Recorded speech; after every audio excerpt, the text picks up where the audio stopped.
Sorotan lainnya, Saudara, Menteri Koordinator Bidang Politik, Hukum dan Keamanan Mahfud MD merealisasikan wacana percepatan reformasi hukum untuk pembenahan semrawutnya penegakan hukum di Indonesia.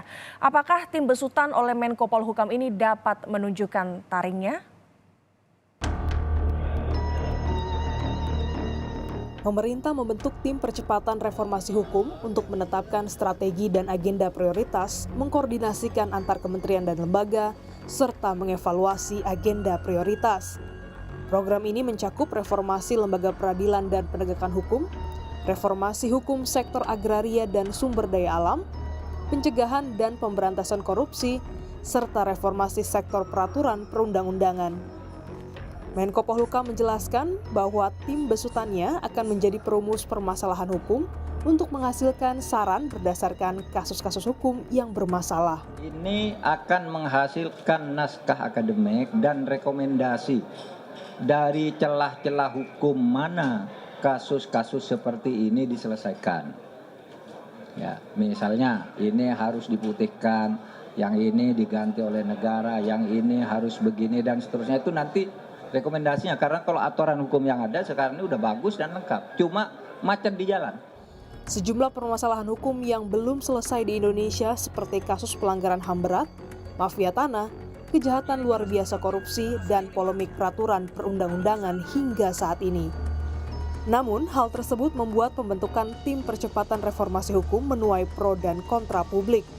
Mantan Wakil Menteri Hukum dan HAM Denny Indrayana melihat penegakan hukum di Indonesia jauh dari kata baik. Praktek-praktek mafia hukum, mafia peradilan tidak juga kunjung selesai.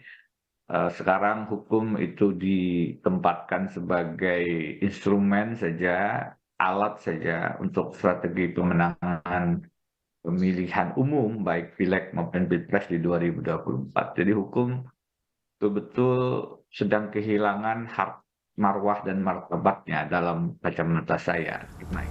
Pengamat kebijakan publik Universitas Trisakti, Rubus Rahadiansyah menilai langkah yang diambil Mahfud belum tepat sasaran. Kurang urgen gitu, Mas, karena persoalannya kan sebenarnya sudah ada aparat penegak hukum, dalam hal ini lembaga-lembaga yang menangani terkait reformasi hukum, Mas, baik dari tingkat kepolisian, Kejaksaan, Mahkamah Agung, kemudian juga ada KPK, ada juga Ombudsman juga untuk layanan publik, dan semuanya ada, Mas. Jadi mereka sudah selama ini kementerian dan lembaga maupun atau lembaga-lembaga itu sudah berfungsi gitu. Hanya persoalannya ini aja, Mas, kurang sinergitas, kurang koordinasi, dan minimnya kerjasama itu, Mas, sehingga seringkali penanganan hukum itu terus berjalan lambat atau berjalan kurang lancar lah kira-kira gitu. Sehingga di lain pihak, pengamat hukum berharap pembentukan tim percepatan reformasi hukum ini jangan sampai mengandung unsur politis,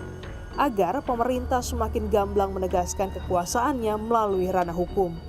Menjadi pertanyaan juga, kenapa tim ini atau kenapa niatan ini baru dikemukakan pada akhir pemerintahan Pak Jokowi. Nah, itu yang menurut saya yang pada akhirnya nanti akan termakan oleh waktu. Waktu pembuatannya aja nanti juga bisa jadi ya belum selesai rancangannya ya.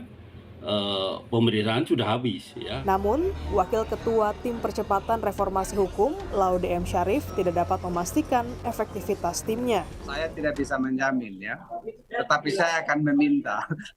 Kita harus meminta. Saya tidak bisa menjamin bahwa semua rekomendasi dari tim itu akan dijalankan oleh pemerintah dan DPR. Saya tidak bisa jamin itu.